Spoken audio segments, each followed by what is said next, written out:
தசரதன் ஒரு பேர் சொல்கிறோமே, அந்த பேருக்கே என்ன அர்த்தம்?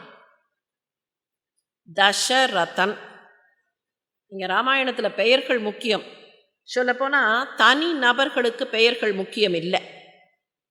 அதுதான் நம்முடைய பாரம்பரியம். வாட்ஸ் இன் அ நேம் அப்படிம்பார்கள். பல நேரத்தில் நாம் என்ன நினைக்கிறோன்னா, பேர் பேர் பேர் என்னோட பேர், என்னோட ஐடென்டிட்டி. என்னோட ஐடென்டிட்டி இஸ் நாட் இம்பார்ட்டண்ட். என்னுடைய identity will have to be reduced. இந்த ஐடென்டிட்டி தேவையில்லை. என்ன ஐடென்டிட்டி முக்கியம்னா, பகவானுடைய அடிமைங்கிறது தான் முக்கியமே தவிர, பகவானுடைய கைங்கரியங்கிறது தான் முக்கியமே தவிர, நான் இன்னார் அப்படிங்கிற அந்த ஐடென்டிட்டி முக்கியம் இல்லை.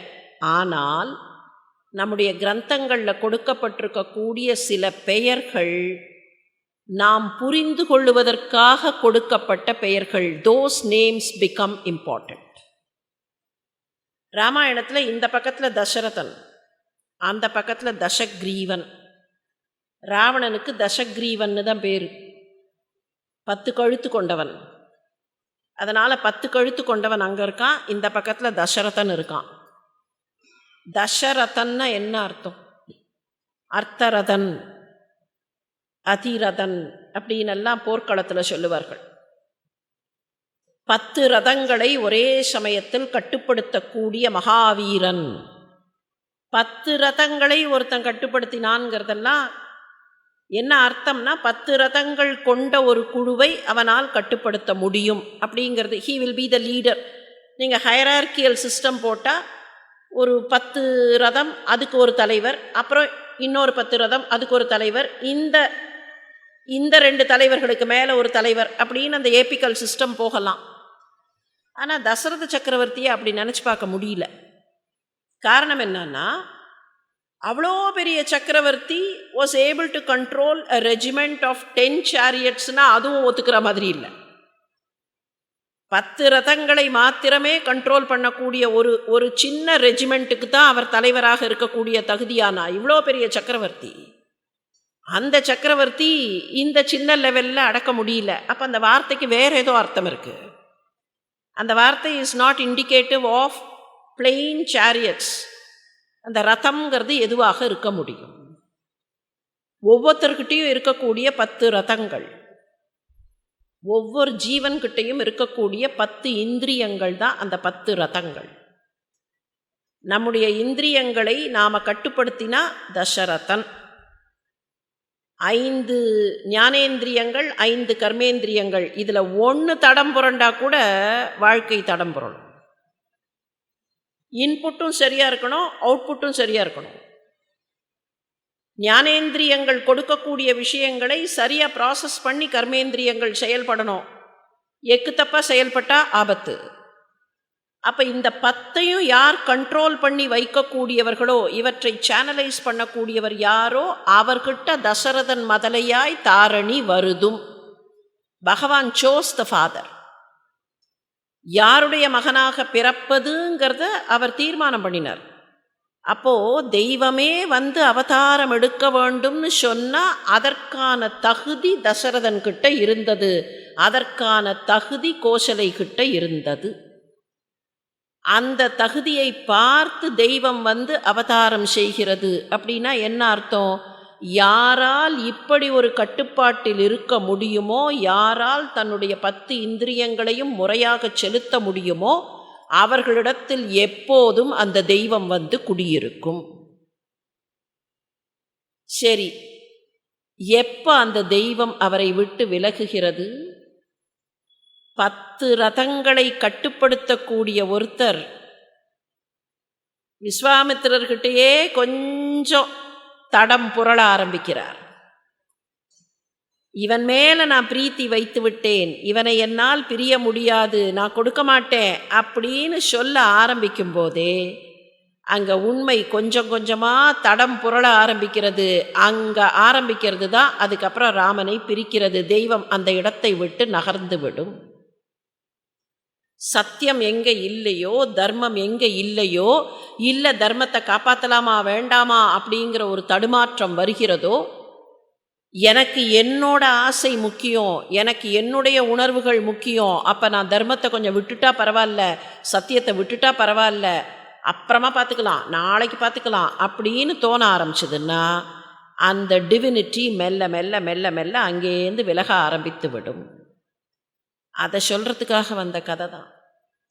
எல்லோரையும் தசரதர்களாகவும் எல்லோரையும் கோசலையாகவும் அவர்கள் ஒரிஜினலாக இருந்த மாதிரி, ஏகநாதர் சொன்ன மாதிரி அந்த கோசலை யாருன்னு கேட்டால் சுத்த வித்யா. அந்த சுத்த வித்யைக்கு அகவெளிச்சம் வரும். அது சுத்த மேதாவாக கூட இருக்கக்கூடியது. வித்யைக்கும் மேதாக்கும் ரெண்டும் நண்பர்களாக தோழிகளாக இருக்கக்கூடியவர்கள்.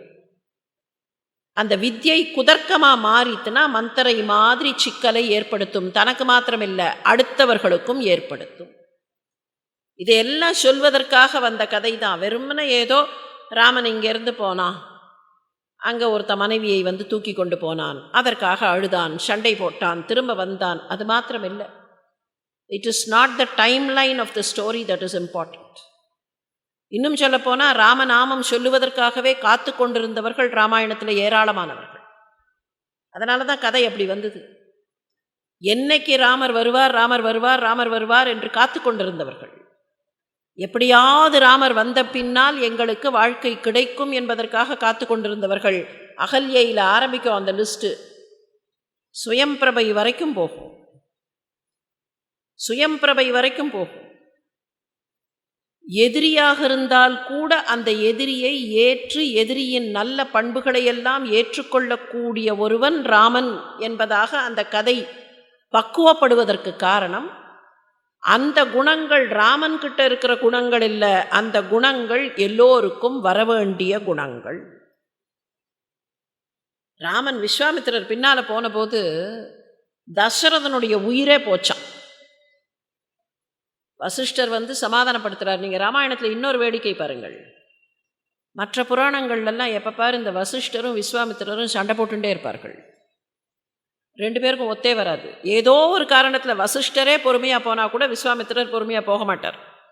ஆனால் ராமாயணத்தில் வசிஷ்டரும் விஸ்வாமித்திரரும் ஒருவருக்கொருவர் உதவி கொள்வார்கள். ஒருவரை பற்றி இன்னொருவர் பாராட்டி பேசுவார்.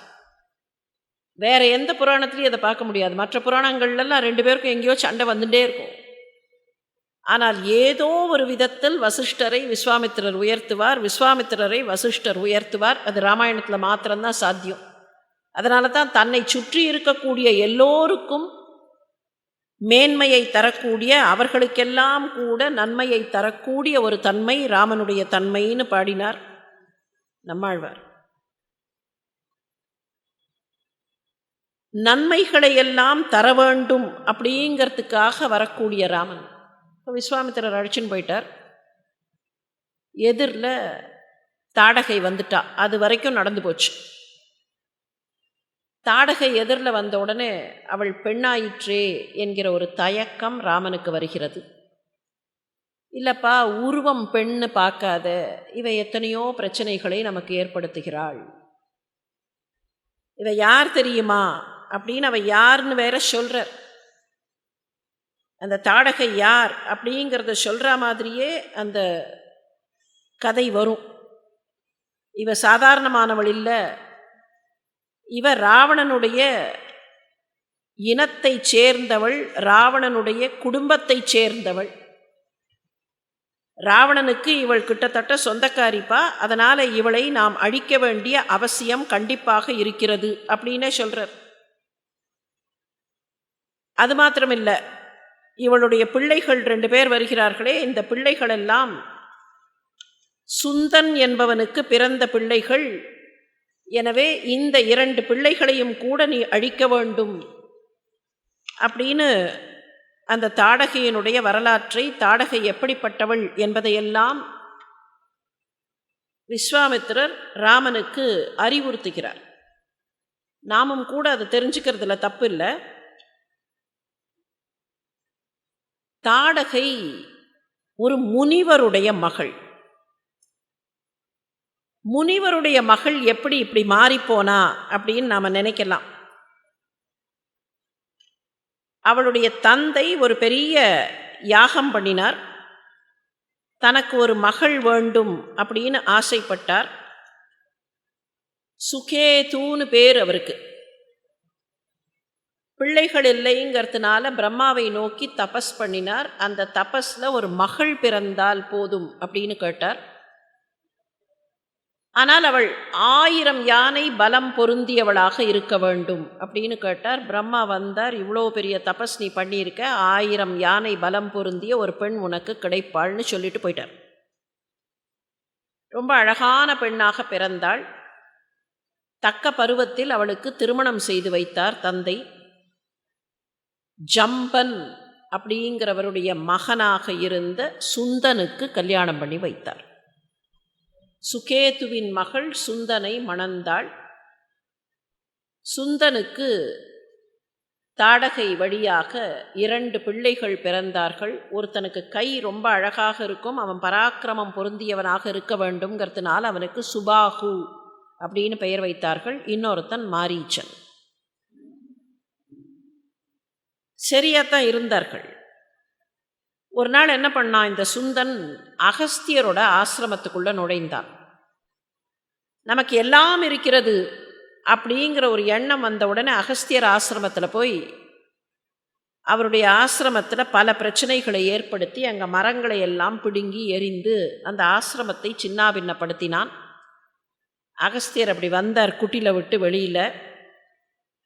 பார்த்தவருக்கு கோபம் வந்தது. தன்னோட கண்ணால் ஒரு விழி விழித்தார். அவருடைய கண்ணிலிருந்து பொரிந்த அந்த நெருப்பு பொறிகளில் எரிந்து போனான் அந்த சுந்தன். அவன் எரிந்து போன செய்தி தாடகைக்கு கிடைச்ச உடனே மூத்த பிள்ளை சுபாகுவை அழைத்து கொண்டு நேர போனால் அந்த ஆசிரமத்தை அவ இன்னும் சின்னாபின்ன பண்ண ஆரம்பித்தா. தனக்கு 1000 யானை பலம் இருக்கு இல்லையா, அந்த பலத்தில் என்ன வேணாலும் பண்ணலான்னு நினச்சி அவள் பண்ண ஆரம்பித்த உடனே அகஸ்தியர் பார்த்தார், உங்ககிட்ட இருக்கிற பலத்தை இந்த மாதிரியெல்லாம் அடுத்தவர்களை கஷ்டப்படுத்துறதுக்கு நீ பயன்படுத்துறியா? அப்படின்னா இனிமேல் நீ ராட்சசியாகவே இரு, ராட்சசியாக கடவுதுன்னு அப்பத்தான் சாபம் கொடுத்தார். அதில் தான் அது வரைக்கும் முனி குமாரத்தியாக இருந்தவள் ராட்சசியாக மாறிப்போனாள். அவளுடைய பிள்ளைகளும் அரக்கர்களாக மாறிப்போனார்கள். இந்த விஷயத்தெல்லாம் சொல்கிற விஸ்வாமித்திரர், அப்பா இவளை நீ அழிக்க வேண்டும் அப்படிங்கிறார். அப்போது ராமனுக்கு தயக்கமாக இருக்கிறது. இல்லை, ஒரு பெண்ணை அழிப்பது தப்பில்லை, அவர்கள் பெண்களாக நடந்து கொள்ளவில்லை என்றால் பெண்ணை அழிப்பது தப்பில்லைன்னு சொல்லி அதற்கு சில எடுத்துக்காட்டுகளை எல்லாம் தருகிறார். விஸ்வாமித்திரர் என்ன சொல்றாரோ அதை கேட்டுக்கொள்ளக்கூடிய நிலையில் இருக்கிற ராமன். ஆசிரியர் சொன்னா தட்டவே மாட்டேன் அப்படின்னு கடைப்பிடிக்கக்கூடிய ராமன். அந்த ராமன் கிட்ட 2-3 எக்ஸாம்பிள் சொல்றார், கேட்டுக்கோ. ஸ்ரூயத்தே ஹி புரா சக்ரக விரோச்சன சுதாம் நிருபய. விரோச்சனன் என்பவனுடைய மகள், அந்த மகளை காப்பாற்ற வேண்டிய அவசியம் வந்தது. அவளுக்கு பிருத்திவின்னு பேர். அந்த பிருத்திவியை கொல்றதுக்கு மந்தரைன்னு ஒருத்தி வந்தா. இந்த பெண்ணை கொல்லுவதற்கு அந்த மந்தரை வந்தாள் என்கிற நிலையில் இந்திரன் என்ன பண்ணினா, அந்த மந்தரையை கொன்று விட்டான். இது வேற மந்திரை. விரோச்சனன் மகள் விரோச்சன சுதாம், அந்த விரோச்சன சுதாவாக இருந்த அவளை கொல்லுவதற்கு இவ வந்தபோது இவளை புரா சக்ரக, இந்திரன் அவளை கொன்று விட்டான். அதே மாதிரி இன்னொன்று நடந்ததுப்பா. ஒரு முறை தேவர்களுக்கும் அசுரர்களுக்கும் சண்டை வந்தது. அந்த சமயத்தில் சுக்கிராச்சாரியார் தபஸ் பண்ணுறதுக்காக எங்கேயோ போயிருந்தார். தேவர்கள் பலம் பெற்றவர்களாக இருந்தார்கள், அசுரர்களை அடித்தார்கள். அசுரர்கள் அங்கேருந்து தப்பிச்சு வந்து சுக்கிராச்சாரியாரோட அம்மா கிட்ட அடைக்கலம் போனார்கள். சுக்கிராச்சாரியாரோட அம்மா அவர்களுக்கு அடைக்கலம் கொடுத்து விட்டு தேவர்களுக்கெல்லாம் சாபம் கொடுக்க முயன்றாள். தேவர்களை எல்லாம் அழிக்க முயன்றாள். தேவர்களை நன்மைகளை அவள் அழிக்கிறாள்ங்கிறதுக்காக வேற வழியே இல்லை, ஒரு பெண் அப்படி நடந்து கொள்ளக்கூடாதுங்கிறதுக்காக மகாவிஷ்ணு சுக்கிரருடைய மாதாவை கொன்றார். அப்போ உனக்கு முன்னாலேயே ப்ரீசீடன்ஸ் இருக்கு.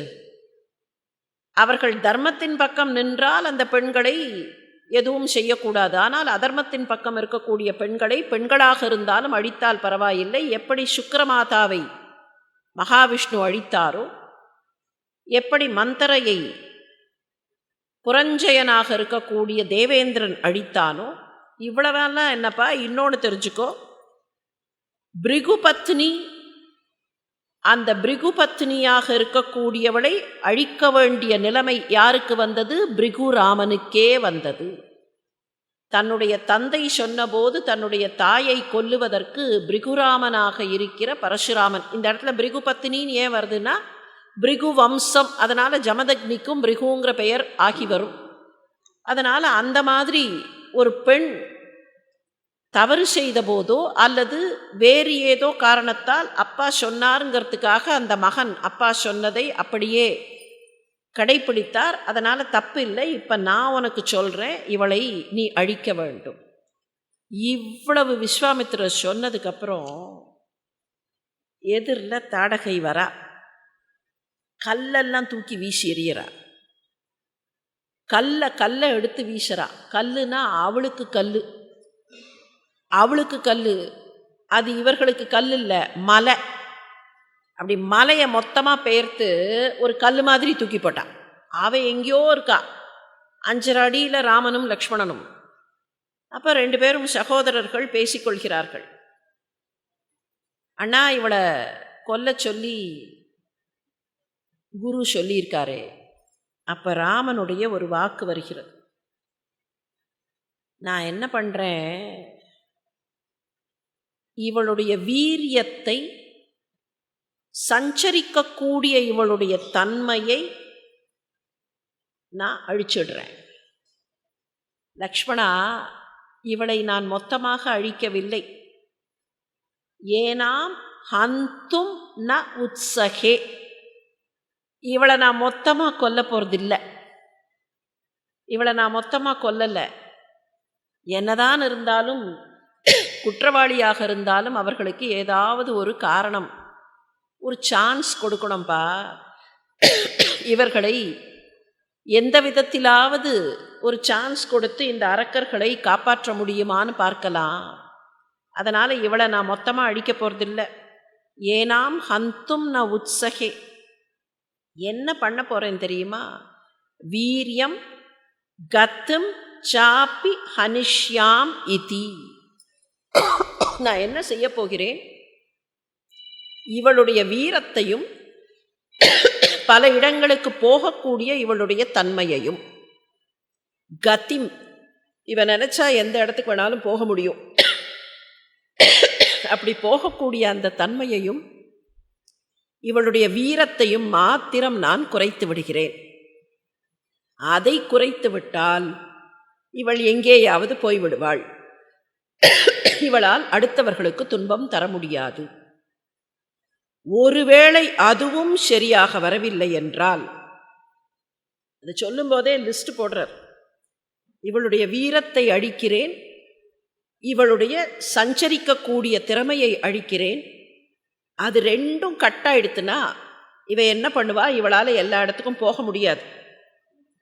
பாப்பா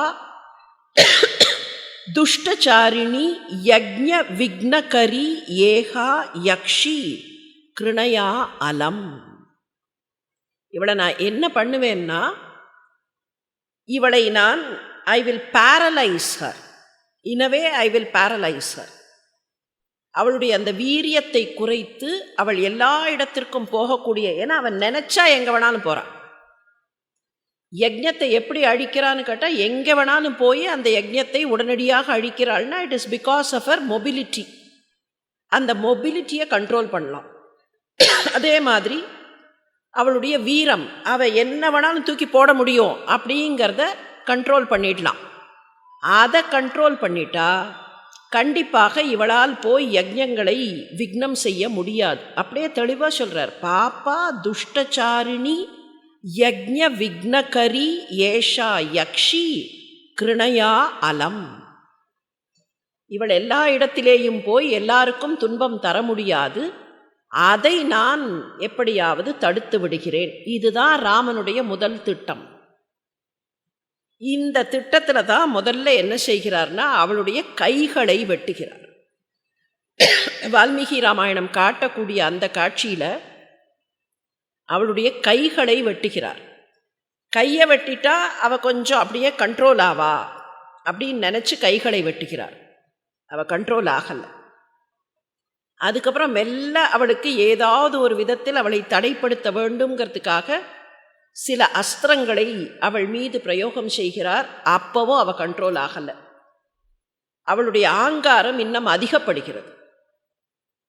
சில நேரத்தில் சில பேர் ரிவர்ஸில் ரியாக்ட் பண்ணுவார்கள். நாம் எங்கேயோ ஒரு இடத்துல தப்பு பண்ணிட்டோம் அப்படின்னு தெரிஞ்சு அந்த தப்பை அடக்கி கொண்டால் பரவாயில்ல. சில பேர் என்ன பண்ணுவார்கள்னா, நீ தப்பு பண்ணிட்டேன்னு சொன்னால் தப்பை திருத்திக்க மாட்டார்கள். I have not committed an error அப்படின்னு காட்டுறதுக்காக அதை திரும்ப திரும்ப திரும்ப திரும்ப பண்ணுவார்கள். இப்போ தாடகை அதே மாதிரி பண்ணுறான். நீ என்ன என் மேலே அஸ்திரங்களை போடுவது அப்படின்னு அவளுடைய எல்லையற்ற தன்மையில் அவள் ரொம்ப எல்லை மீறி பிரச்சனை பண்ணும்போது தான் மறுபடியும் விஸ்வாமித்திரர் சொல்லுவார், அப்பா நீ இவளுக்கு கருணை காட்டியெல்லாம் பிரயோஜனம் இல்லை, அவளுக்கு நீ கருணை காட்டக்கூடாது, அப்படி கருணை காட்டாதே, இவளை நீ அழித்துத்தான் தீர வேண்டும், இவளை நீ எப்படியாவது அழித்து தீர வேண்டும், அப்படி அழிக்கலன்னு சொன்னா அவளால் நமக்கு பிரச்சனை வரும், எனவே அவளை நீ அழித்துத்தான் தீர வேண்டும். அதனால தான் பாப்பா துஷ்டச்சாரிணி யக்ஞ விக்னகரி ஏக்ஷா யக்ஷி கிருணயா அலம், இவளை நீ அழித்து விடு, இவளை நீ அழித்து விடுன்னு சொன்னதுக்கப்புறம்தான் ராமனுடைய அம்பு அவள் மீது பாய்கிறது. அவளுக்கு கூட ஒரு சான்ஸ் கொடுக்கலாம். அதுதான் அந்த கம்பேஷன். தன்னை சுற்றி இருக்கக்கூடியவர்கள் ஒருவேளை நல்லவர்களாக வாழுவதற்கு சித்தமாக இருப்பார்கள்னா அவர்களுக்கு கூட அந்த விதத்தில் எப்படியாவது அந்த நன்மையை தர வேண்டும்னு நினைக்கக்கூடிய மனம். கற்பார் ராமபிரானை அல்லால் கற்பரோன்னு நம்மாழ்வார் சொன்னபோது அந்த அயோத்தி மாநகரத்தில் எல்லோரையும் நல்லவர்களாக வாழ வைத்தான், அதனால் அவனை கற்க வேண்டும்னர். அயோத்தினா எங்கேயோ இருக்கிற கோசல நாட்டினுடைய ஒரு நகரம் அப்படிங்கிற கணக்கு இல்லை. அந்த நகரத்துக்கே அயோத்தியாம் அபரிஜிதாம் அப்படின்னு பேர். அபராஜித நகரம். அபராஜிதா அப்படின்னா வெல்லப்பட முடியாதது. அயோத்தியான்னு சொல்லும்போது யுத்தம் இல்லாதது. வெல்லப்பட முடியாததுங்கிறது ஒரு பக்கம், அது யுத்தமே இல்லாத ஒரு நகரம். அந்த நகரத்தில் போராட்டம் இருக்கக்கூடாது, அந்த நகரத்தில் சச்சரவு இருக்கக்கூடாதுன்னா அந்த நகரம் எங்கேயோ ஒரு இடத்துல ஜியோகிராஃபிக்கலாக டோப்போகிராஃபிக்கலி லொக்கேட்டட் ஹியர், இந்த லேட்டிடியூடில் இந்த லாங்கிடியூடில் இருக்குது இல்லை. எல்லாருடைய மனமும் அயோத்தியாக இருக்க வேண்டும். அந்த மனசில் எந்த போராட்டமும் இருக்கக்கூடாது, எந்த சச்சரவோ சஞ்சலமோ இருக்கக்கூடாது. அப்படி ஒரு அயோத்தியில் வந்து அந்த ராமன் இறங்குவான்.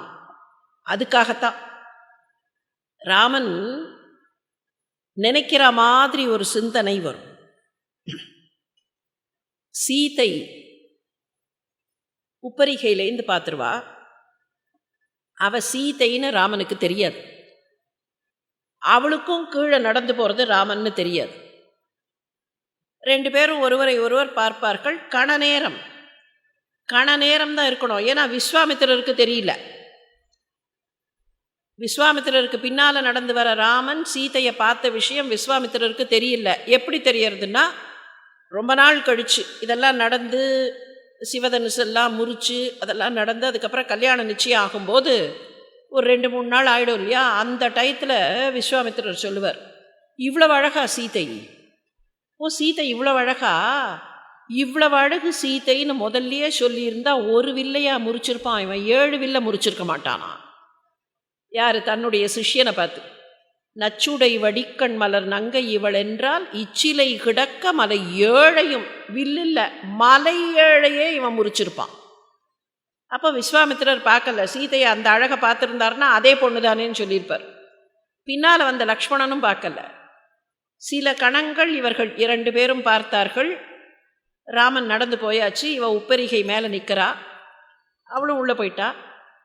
அன்றைக்கு இரவு விஸ்வாமித்திரர் இந்த பிள்ளைகளோடு தங்கி இருக்கிற மாளிகையில் விஸ்வாமித்திரர் உறங்குவதற்கு போய்விட்டார். அண்ணா ஏதாவது வேணுமான்னு தம்பி கேட்க, ஒன்றும் வேண்டாம்ப்பான்னு சொல்ல தம்பியும் தூங்குவதற்கு போய்விட்டான். தனியாக உட்கார்ந்திருக்கிற ராமன் மனசு அப்போ தவிக்கிறது. ஒரு பெண்ணையே நினைத்து கொண்டிருக்கிறேனே, ஒருவேளை அந்த பெண் வேறு யாருக்காவது சொந்தமானவளாக இருந்தால். இந்த இன்ட்ராஸ்பெக்ஷன்னு சொல்கிறோமே, ஆனானப்பட்ட ராமன் கிட்டையே அந்த இன்ட்ராஸ்பெக்ஷன். ஐ எம் ரைட் அப்படின்னு நினைக்கல.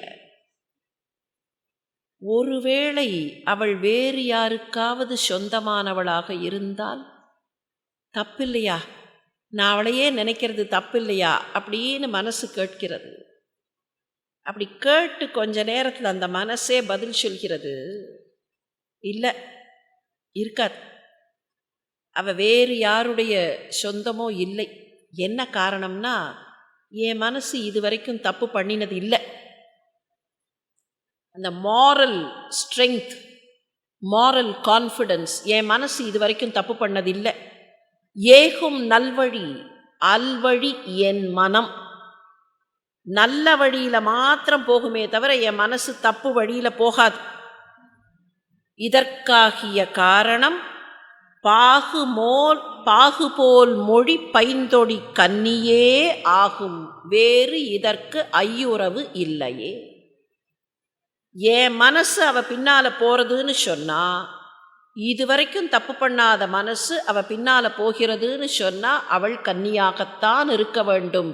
இல்லை என்றால் என்னுடைய மனசு அவ பின்னால் போகாது, இதில் சந்தேகமில்லைன்னு தன்னுடைய மனத்தையே தொட்டு பார்த்து அந்த மனசு சரியான மனசா அப்படின்னு அதற்கு ஒரு உண்மையை, நம்பிக்கையை தரக்கூடிய ராமன். அதனால தான் ராமன் அப்படிங்கிற அந்த கதாபாத்திரம், ஏன் அந்த ராமனையே எல்லோரும் ஃபாலோ பண்ண வேண்டும், ஏன் ராமனுடைய பாதை மிகச்சிறந்த பாதையாகிறது அப்படின்னு சொல்கிறோம்னா அதுக்கு காரணம் இதுதான். தன்னையே இன்ட்ராஸ்பெக்ட் பண்ணி தாம் பண்ணுறது சரியான தன்னையே ஒரு முறை சலித்து பார்த்து தர்மத்தின் வழியில் நாம் நிற்கிறோமா அப்படிங்கிறத பார்த்து அந்த தர்மத்தின் பாதையிலேயே நடந்த ராமன். தசரத சக்கரவர்த்தி கொஞ்சம் ஃபால்டர் பண்ணின போது கூட விஸ்வாமித்திரரோடு அனுப்பும்போது வார்த்தையை மாற்றுற அளவுக்கு போயிட்டார். ஆனால் வார்த்தையை மாற்றாமல் இருக்க வேண்டும்ங்கிறதுக்காக, அவருடைய வார்த்தையை காப்பாற்றி நிறுத்துவதற்காக தன்னுடைய துன்பங்களை எல்லாம் ஏற்றுக்கொண்ட ராமன். 14 வருஷம் கஷ்டப்படணும்னு ராமனுக்கு என்ன கணக்கு? பின்னால் கால்குலேட் பண்ணி ராவணன் என்றைக்கு அழிய வேண்டுமோ அதுலேருந்து கால்குலேட் பண்ணி அவதாரம் எடுத்தார்னு ஒரு கதை சொல்கிறோமா இல்லையா? கொஞ்சம் இன்னொரு விஷயத்தை சேர்த்து சிந்திச்சு பார்ப்போம். தசரத சக்கரவர்த்திக்கு இருந்த பெரிய வேட்டையாடுகிற பலம், அது பலவீனமாக மாறிப்போச்சுங்கிறது வேற. அவருடைய பலம் என்ன? சப்தவேதி இல்லையா? அந்த சப்தத்தை கேட்டால் எந்த திசை அப்படின்னு தெரிஞ்சு சப்தவேதியாக இருந்தவர். அவருடைய பிள்ளை ராமன்னு சொன்னா, தாய் 8 அடி பாய்ந்தா அந்த குட்டியால் 16 அடி பாய்ந்திருக்க முடியாது. எதுக்காக இந்த கதையில் தசரத சக்கரவர்த்திக்கு சப்தவேதிங்கிற திறமை இருந்ததுன்னு வருகிறது கதை. நாட் ஒன்லி டு ஷோ அவருக்கு புத்திரசோகம்ங்கிற ஒரு சாபம் வந்ததுங்கிறதுக்காக மாத்திரம் இல்லை. சில சமயத்தில் பலம்னு நினைக்கக்கூடியது பலவீனமாக மாறிவிடும் எப்போ அதை முறையாக பயன்படுத்தவில்லை என்றால். அவசரப்பட்டு போட்ட உடனே அது ஒரு பிள்ளையை கொன்றது. யானையை கொல்ல வேண்டும் என்கிற அந்த அம்பு ஒரு பிள்ளையை கொன்றது. ஆனால் ராமனுக்கு இருந்திருந்தால் கூட அந்த திறமைகளை எல்லாம் ஒதுக்கி வைத்துவிட்டு 14 வருஷம் ஒரு மெத்தடாலஜியில் போய் அதை செய்து முடிக்கும்போது அது வெற்றியாக முடிந்தது. ஒன்றுமில்லை, நம்ம ஊர்லெல்லாம் சாதாரணமாக பெரியவர்கள் எதை பண்ணினாலும் நியமப்படி செய் அப்படிம்பார்கள். அன்ஃபார்ச்சுனேட்லி எத்தனையோ விஷயங்களை அறிவு ஜீவித்தனமாக கேள்வி கேட்பதாக நினைத்து கொண்டு கேள்வி கேட்குற விஷயத்தில் இதையும் கேட்க ஆரம்பித்தோம். ஏன் ஃபாலோ பண்ணணும்? ஏன் இதுக்கப்புறம்தான் இதை பண்ணணுமா? ஏன் சீக்கிரமாக பண்ணால் தப்பு இல்லையா? ஏன் அந்த மாதிரி பண்ணக்கூடாது? we have the means and the prowess to do அப்படின்னெல்லாம் சொல்ல ஆரம்பித்தோம். எதை செய்தாலும் go by some method, go by some methodology. Step 1, step 2, step 3. அதனால தான் நியமம்னார்கள்.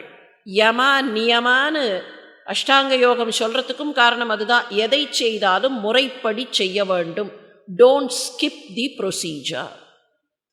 ஏன் don't skip the procedure? For 2 reasons. ஒன்று, விட்டு போகாமல் இருக்கும். நீங்கள் ஒன்றுமில்லை, எல்லாருக்கும் 1 2 3 4 5 6 7 8 9 வரைக்கும் தெரியுமா இல்லையா? அவரவர்களுக்கு எந்த மொழி பிடிக்குமோ அந்த மொழியில் 1 2 3 4ன்னு ஆர்டரில் சொல்லாமல் 1 7 3 8 அப்படின்னு சொல்லி பாருங்களேன். நன்றாக தெரிந்த 9 எண்களை ஜம்பிள் பண்ணி சொன்னால் எதை விட்டோம் எதை சொன்னோம்னு தெரியாது. கன்ஃபியூஸ் ஆகிடுவோம். நாமே கன்ஃபியூஸ் ஆகிடுவோம். தெரிஞ்ச விஷயந்தான். மேக்சிமம் 9 எண்கள், அவ்வளவுதான். 10 வரைக்கும் எண்ண தெரியாதா அப்படின்னா அதை ஒரிஜினலாக இருக்கிற ஆர்டரில் எண்ணினா, 1லேருந்து எண்ணினா சரி, இல்லை 10லேருந்து எண்ணினா கூட சரியாக வந்துடும். ஜம்பிள் பண்ணினா கன்ஃபியூஷன் தான். எந்த விஷயத்தையும் அதுக்கான முறையில் செய்யலைன்னா தேர் வில் பி கன்ஃபியூஷன். இது ஒன்று. ரெண்டாவது, இந்த மாதிரி ஜம்பிள் பண்ணி பண்ணும்போது அடுத்தவர்களுக்கு இடைஞ்சல். ஒரு வாகனம் போய் அதுக்கு பின்னால் அடுத்த வாகனம் போனால் பிரச்சனை இல்லை. இது போகும்போதே இது வேகமாக போகணும், இப்படி போய் இல்லை இப்படி குறுக்கில் போய் இப்படி போனால் என்ன ஆகுங்கிறது நமக்கு நன்றாகவே தெரியும். அப்போது ஒரு டிசிப்ளின் கொண்டு வரதுக்காக, சமுதாயம்னா ஒரு கூட்டு வாழ்க்கையில் ஒரு டிசிப்ளின் இருக்கணும். அந்த டிசிப்ளினுக்காகத்தான் methodology. Everything should be by நியமம் அப்படின்னார்கள். நியமத்தை ஸ்கிப் பண்ண முயற்சி பண்ண போது தசரதனுக்கு தோல்வி கிடைத்தது. ஆனால் அதை நியமமாக 14 வருஷம் கஷ்டப்பட்டாலும் பரவாயில்ல. ஏன் சப்தவேதி தெரிந்த தசரதனுடைய மகன் நினைத்திருந்தால் இருக்கிற இடத்துலேருந்து அம்பு போட்டிருந்தா அது ராவணனை அழித்திருக்குமா இல்லையா? நினைச்சிருந்தா. அதனால தான் அந்த சப்தவேதி விஷயத்தை அங்கே கொண்டு வந்து வைக்கிறார்கள். அப்பாவுக்கு இருக்கிற டேலண்ட் மகனுக்கும் இருந்திருக்கக்கூடும். அந்த அப்பா அதை பண்ணினார், அதை எக்ஸசைஸ் பண்ணினார். ஆனால் ப்ரூடன்ஸோட எக்ஸசைஸ் பண்ணாத போது அது சிக்கலாக முடிந்தது. மகன் அந்த அமானுஷ்ய சக்தியை எக்ஸசைஸே பண்ணலை. அதுக்கு பதிலாக ஒவ்வொன்றையும் எப்படி செய்ய வேண்டுமோ அப்படி செய்து வந்தபோது கையில் எந்த பலமும் இல்லாமல், பெரிய சைன்யம்லாம் இல்லை ராமன்கிட்ட, வெறும் குரங்கு படையால் பெரிய ஆயுதங்களெல்லாம் வச்சு போர் செய்யவே முடியாது. ஆனால் அந்த குரங்கு படையை வைத்து கொண்டு கூட ஆனானப்பட்ட ராவணனை வெல்ல முடியும். எப்போ? ஒவ்வொரு விஷயத்தையும் சரியாக செய்தால், முறையாக செய்தால் முடியும். இப்படி நிறைய பாடங்களை ராமாயணம் சுருட்டி உள்ள வச்சிருக்கிறதுனால தான் இந்த ஒரு கிரந்தத்தை முறையாக படித்தால் எல்லாவற்றையும் படித்து விடலாம். கற்பார் ராமபிரானை அல்லால் கற்பரோன்னு ஒரு கேள்வியை கேட்டார் நம்மாழ்வார். அந்த ராமபிரானை இன்று முடிந்தவரை கற்றோம், நாளை இன்னமும் கற்போம் என்பதை நினைவுபடுத்தி இப்போதைக்கு நிறைவு செய்கிறேன். வணக்கம், நன்றி.